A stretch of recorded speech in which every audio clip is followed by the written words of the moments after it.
बिस्मिल्लाहिर्रहमानिर्रहीम। अस्सलाम वालेकुम स्टूडेंट्स, कैसे हैं आप लोग? ठीक ठाक है।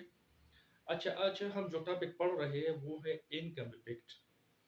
इनकम इफेक्ट का मतलब है कि अगर इनकम चेंज हो जाए तो उसका कंज्यूमर इक्विलिब्रियम पर क्या असर पड़ता है, जबकि कमोडिटी की प्राइसेस में कोई तब्दीली ना हो, वो कांस्टेंट हो।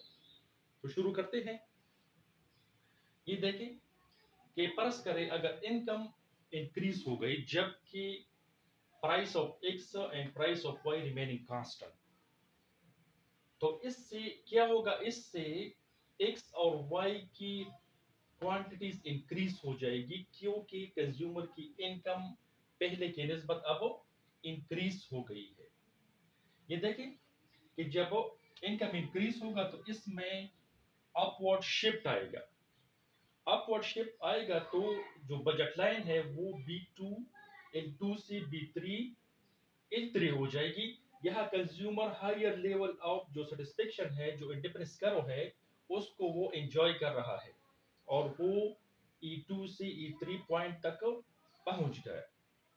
अब जो न्यू करो है, ये इस पुराने करो के बिल्कुल पैरेलल है।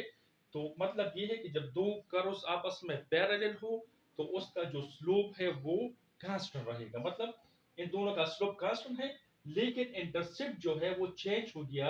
इसका इंटरसेप्ट 0 L2 से 0 L3 तक हो गया एक्स इंटरसेप्ट। वाई इंटरसेप्ट जो है 0 B2 से 0 B3 तक हो गया। तो इंटरसेप्ट चेंज हो गया लेकिन स्लोप इसका वही है। ठीक है। अब देखते हैं कि अगर कंज्यूमर की इनकम डिक्रीज हो जाए तो इस डिक्रीज का कंज्यूमर की इक्विलिब्रियम पर क्या असर पड़ेगा। तो इससे कंज्यूमर की जो इक्विलिब्रियम है या कंज्यूमर का जो बजट लाइन है उसमें पहले शिफ्ट पैदा होगा कि अगर इनकम इंक्रीज हो गया तो ये डाउनवर्ड शिफ्ट हो जाएगा। ठीक है, ये डाउनवर्ड शिफ्ट हो जाएगा। इस तरह जो इसका स्लोप है वो चेंज नहीं होगा, क्योंकि जो प्राइसेस है, प्राइस ऑफ कमोडिटी है, वो चेंज नहीं हुए हैं। और आप लोगों को पता है कि जो बजट लाइन है उसका स्लोप प्राइस रेशो के बराबर है। ये देखिए, price of X divide by price of Y. जब ये दोनों कांस्टेंट हो तो इसका स्लोप, हर एक कर्व का स्लोप हो जो आपस में पैरेलल हो, जो शिफ्ट हो रहे हो, अपवर्ड हो डाउनवर्ड हो, तो उसके जो स्लोप है, प्राइस रेशो है, ये कांस्टेंट रहेगा। ठीक है। तो इस वजह से जब ये डाउनवर्ड शिफ्ट होता है तो इससे जो एक्स इंटरसेप्ट है वो L2 से वो L1 हो जाएगी। जो वाई इंटरसेप्ट है वो हो जाएगी वो B2 से वो B1। ठीक है। Slope remaining constant. अब देखिए कि जब इनकम इंक्रीज होती है तो दोनों कमोडिटी की क्वांटिटीज इंक्रीज होती है, एक्स की भी और वाई की भी। लेकिन जब इनकम डिक्रीज होती है तो दोनों कमोडिटी की क्वांटिटीज भी डिक्रीज होती है। मतलब ये है कि इनकम के इंक्रीज के साथ एक्स और वाई दोनों इंक्रीज, और इनकम की डिक्रीज के साथ दोनों क्वांटिटीज डिक्रीज होती है। तो जब इस तरह सिचुएशन हो, दो कमोडिटी का इनकम के साथ ये रिलेशन हो, तो इसका ये मतलब है कि जो कमोडिटी एक्स और वाई है ये दोनों नॉर्मल गुड्स है। ठीक है। यहाँ एक्स वाई नॉर्मल गुड्स है, इसीलिए इनकम के इंक्रीज के साथ तो ये कमोडिटीज दोनों इंक्रीज होते हैं, और इनकम के डिक्रीज के साथ ये दोनों कमोडिटीज डिक्रीज होते हैं। अब अगर हम इसमें जो इक्विलिब्रियम पॉइंट्स है, ओरिजिन से लेकर उसमें जो इक्विलिब्रियम पॉइंट्स हैं उन सब पॉइंट्स को हम मिला दें, यहां से ये स्टार्ट होगी। तो ये सारे पॉइंट्स मिलाकर हमें एक लाइन जो है वो एक कर्व दिखाई देता है। इस कर्व को हम इनकम कंजम्पशन कर्व कहेंगे। ये होगा इनकम कंजम्पशन कर्व, या हम इसको ICC income consumption curve. Income consumption curve क्या शो करता है? ये कंज्यूमर की इक्विलिब्रियम पॉइंट शो करता है।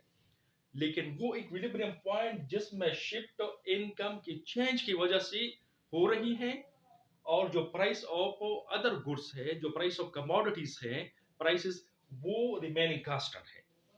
तो इसको हम ICC और इनकम कंजम्पशन कर्व जो है वो कहते हैं। ये याद रखिए कि सिर्फ इनकम में चेंज आता है, prices of X and Y में चेंज नहीं आता। जब हम इससे डिमांड कर्व ड्रा करेंगे तो आइए देखें, ये प्राइस रिमेनिंग कांस्टेंट वो 2 है, ठीक है। वो हमने सपोज की थी कि प्राइस जो है वो 2 के बराबर होगा, या हमारे पास जो स्लोप था वो 2 डिवाइड बाय 1 था, तो बजट लाइन का स्लोप 2 था। तो ये देखिए 2 है। यहां देखिए कि ये हमारे पास और इनिशियल इक्विलिब्रियम है E2। यहाँ कंज्यूमर एक्स की पर यूनिट जो है वो खरीद रहा है, यहाँ प्राइस ऑफ एक्स हमने लिया है, यहाँ पर एक्स क्वांटिटी ली है। हम एक्स और प्राइस ऑफ एक्स के दरमियान जो है वो रिलेशन देखेंगे। आप लोगों को ये भी पता है कि जो इनकम है उसमें चेंज होती है तो कंज्यूमर की डिमांड करो शिफ्ट होगी, मूवमेंट नहीं होगी, बल्कि ये उसके लिए शिफ्टिंग फैक्टर है। जो कंज्यूमर की डिमांड करो है इनकम के इंक्रीज के साथ, इसमें शिफ्ट होगी। तो यहां देखिए कि जब इनकम इंक्रीज हो गई, ठीक है, तो इनकम इंक्रीज होने से इसमें शिफ्ट होती है, क्योंकि प्राइस रिमेनिंग सेम, प्राइस में चेंज नहीं हुई है, प्राइस रिमेनिंग सेम, इसकी प्राइस जो है वो सेम है।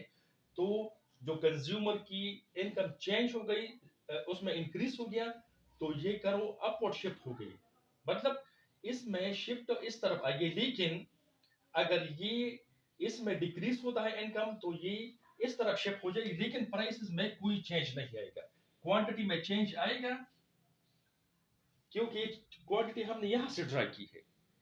तो इससे एक बात ये साबित हो गई कि अगर इनकम में चेंज होगा तो इससे डिमांड कर्व्स में शिफ्ट पैदा होगा, ठीक है। और ये याद रखिए कि एक्स और वाई हमारे पास नॉर्मल गुड्स है, इसलिए ये सिचुएशन है।